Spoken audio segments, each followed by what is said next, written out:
What you're seeing on my screen right now is a classic beginner-friendly setup. Now, we took the trade and it played out perfectly, as you can see. Okay, we've got a clear trend line right here that's holding strong, and notice this market is consolidating right at this trend line, almost like it's building an energy for it to start moving, right? And the simple entry criteria for this type of setup, very simple. Drop down to the lower time frames because that's where you want to confirm the real action. You're looking for that definite breakout. Once I spotted that clean breakout, my next step was to identify a solid support or a resistance area, and my key support for this trade was precisely at this level right here. This wasn't just any level. Notice this is a previous breakout that has been retested, and it's confirming the strength in the market right now. The market has broken out of that trend line, as you can see, and I am entering my position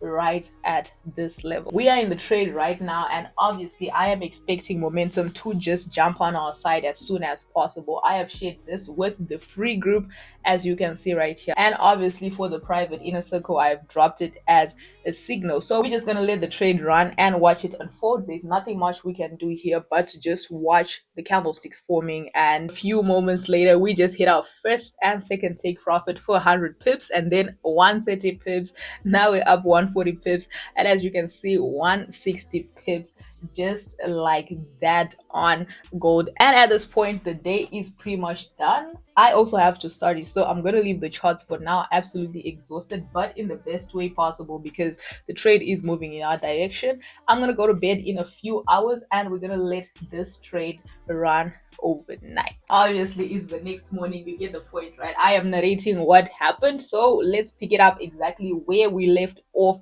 I went to bed last night after that incredible run, feeling really good about the trade, expecting a bit more movement, but look at just what happened overnight as we're holding the trade. As you can see, the market could not cross this critical level. It pushed up, it hit that ceiling level, and then it just dropped right back down, pulling back all of those overnight gains that we had. And this area was marked up for a reason, right? What makes this specific area very powerful? Now, if you notice, the market actually left a significant wick at that level, and that wick indicates that there is a strong rejection, and it's because of that rejection that the market quickly dropped as soon as it got into that area. But now it's pushing back to our entry point, and notice something that is really important here. That's my stop loss level. Is positioned at a very excellent point right below that strong support area that we had identified from the very beginning. Now, I placed it there because I was indeed expecting a little bit of a retracement, a possibility that the market would pull back to that area, and it clearly did pull back overnight, but I didn't want to be taken out of the trade just because of a mere retest of my support. And that is where strategy steps in, right? So despite that overnight drop that we have just seen on these charts, our stop loss was good, and right now we are pushing back up to break even. And if we break out of this area, I would actually expect a really good push to the very top and hit our final take profit on a gold. And sure enough, as you can see, a couple of hours later, the market eventually started moving, and it respected our support area. It broke out of it, it gathered momentum, and it started to push through up to the top, and it has almost gotten to our final take profit of 3360, my target that is right over there. And in just a few minutes, as you can see, it has absolutely hit our final take profit. And of course, I just told the inner circle to take full profits on this trade. That's a cool 400 pips, as you can see right now, on each trade. 400 pips on each trade, and I currently have like 4 trades that are running around $1,500. That's currently running in profit. Just this one move, that's a simple trend line break and a build up, a simple beginner setup that anyone can actually use. Now, that's exactly how we managed to capitalize on this gold trade for the week. Honestly, we would have made a lot more, so I did exit the trade somewhere around about this pot. This is where I was using this resistance area, so that I would expect a drop back, which it did. So our final take profit was around about that level, and it did eventually shoot up to the top. Would have made nothing less than over 3,000 pips from this movement. But that's exactly what smart trading is all about. You take your profits and you move on. You don't still look at the setup and be like, oh, I should have been in this particular trade. Before I forget, for something special, I want to announce the winners of our 30K giveaway, and these are the names that are flashing on your screen right now. These incredible individuals have been the most consistent members and engaged, viewers of this particular channel. They're having over 100 comments on multiple videos. That's exactly what I used to select these videos. And you guys requested that we give in mentorship, funding of accounts, and the inner circle. I've also added live trading to that. So 2 members will be live trading with me. I think 4 will go in for mentorship.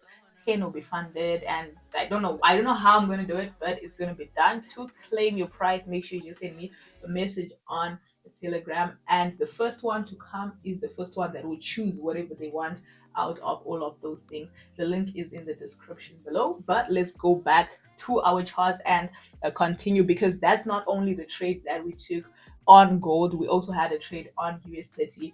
Unlike gold, it wasn't really as what you'd expect. It was a roller coaster also, just like a little bit of drawdown as gold did. But let's just check it out right now. Now you can clearly see we had a breakout right at this level, which needed to close out, and we also had 2 clear support levels that I highlighted. My plan was simple as usual. I wanted the market to come into this area, then I wanted the market to push up from either one of these zones, right? I set my stop loss right at the level, accommodating my wicks as I always do, and my entry was a limit order. Now this was not market execution. I gave this trade as a limit order in the inner circle, that when the market comes back to that point, jump into the trade. We were all waiting for that perfect entry limit. And if you also go on the daily time frame, this trade made a lot more sense. As you can see, we had a little bit of a breakout, but the only thing is it hadn't closed on the daily time frame. But nevertheless, I still did expect it to push up to the top. I'd already given this as a limit order. Like I said, we just had to wait.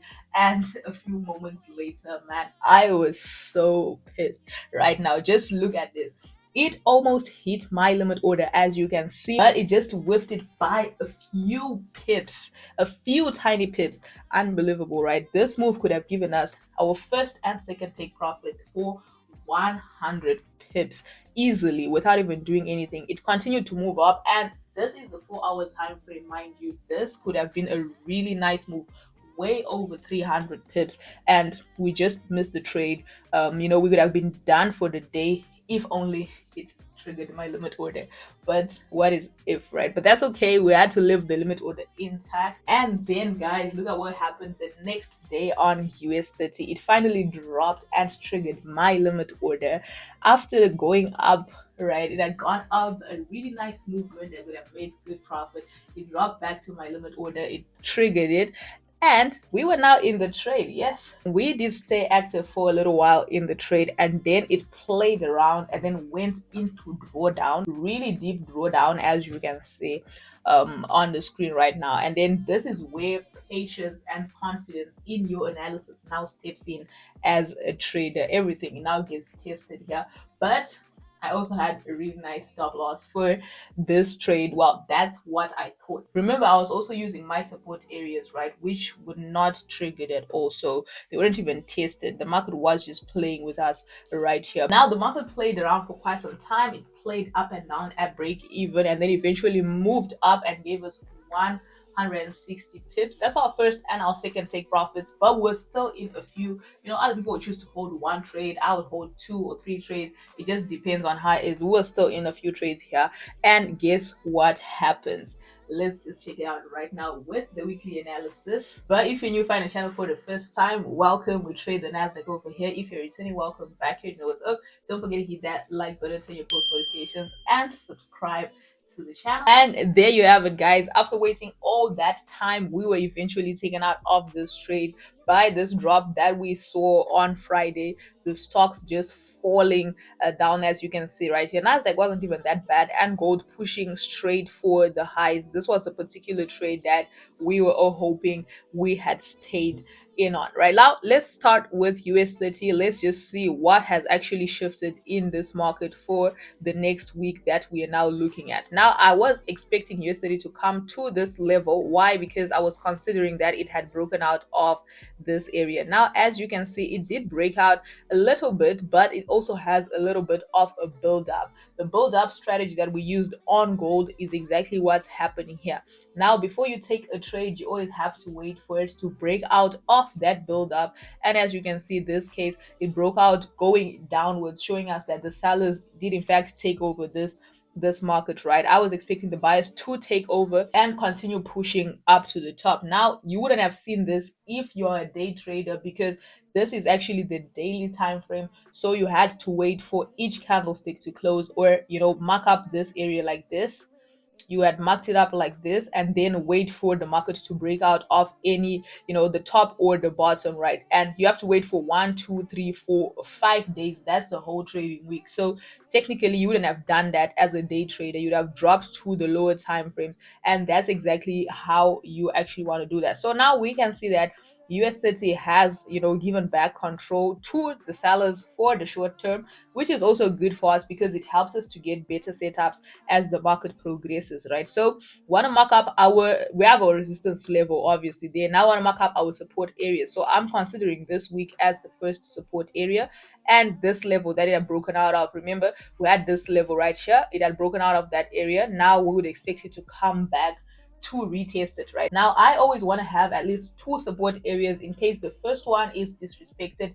Then I can use the second one to go back into the trade in case it's just a little fake out. Right now, obviously, you can see here we also have sort of a trend line. I would use this area as a swing point and use also this area as a swing point, or take these 2 weeks separately. But let's just see how that looks. It wouldn't look so bad if I use just the weeks only, but if I try and use the bodies, let's see if we're using the bodies, then it would give us a trade a lot more faster. But you always want to consider this and be very careful, or you can try and clone this trend line and drag it back to this area so that you now have a whole area. Now you're saying that if this market comes into this area, remember the area of value, it's not a line of value, right? So into this area, you want to look for buying positions. So that's it. Looks pretty straightforward for me on US30. I would want to buy it if it breaks out of this area, or if it comes back to my support levels and shows me good rejection right at that level, then I'll go in for the trade. It does look pretty interesting. Also, I would say the same thing for the NASDAQ because they're pretty much moving at the exact same pace. Let's see what NASDAQ is saying to us on the daily. These are the all-time highs. NASDAQ is almost close to the all-time highs. That's really weird, right? NASDAQ is almost close to the all-time highs, and normally it just wants to break out of these levels. That's exactly what I'm always going to be biased towards, right? But we'll always do what the market does. Let's just do the exact same thing. Let me use the bodies right over here. I'll use the bodies to the body, something like this. Nah, this trend line does not look nice at all, so I would rather use the weeks on NASDAQ. But that's going to be like a lot of waiting that we're going to have to do on NASDAQ. No, it's not bad. It's actually not bad. You see the weeks that I'm using this week and that week. I'm connecting those ones and just extending. And then the very same thing I did on US30. You always want to keep this very simple, right? You mark up your support levels. You have your resistance right here. You mark up your support.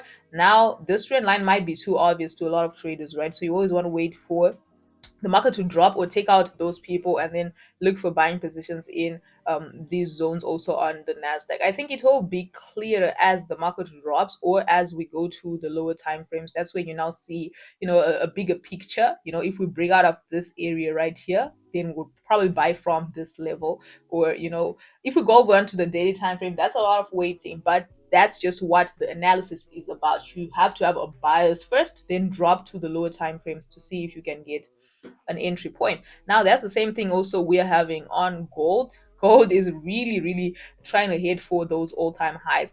And on gold, I would do nothing less but want to buy it, as you can see right here. As soon as we break out, no, I won't buy it if we break out of this area. You know why? Because we obviously have this week that it might just bounce off of.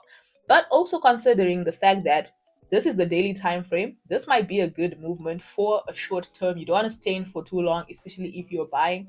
You don't know if it's going to get rejected at this level and then comes back. So the good buying spot would be after it breaks this level and turns it into a support, then now you want to look for a retest of it, and then buy it to the top, or if it comes and breaks out off the all-time highs totally, right? And if we also try and draw a trend line on gold, it would not look pretty nice because it's not even close to our to the market price. So we will not be doing that. Let's just see what it looks like on the 4-hour time frame. Now it does look great to find short-term trades. As you can see, we are already having a build up at this level, right? Notice how the market just gets to a level and then drops, gets to a level and then breaks out. When it starts forming these little build-ups, you want to always be aware there's something that wants to happen. That's exactly what we are seeing here.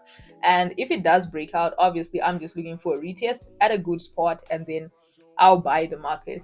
Not complicated, nothing looks complicated on these charts. If you did find the breakdown helpful and you did enjoy the video, don't forget to hit that like button, turn your post notifications, and subscribe to the channel. Before me with that, it's Michelle, and I'll see you in the next video. Love you.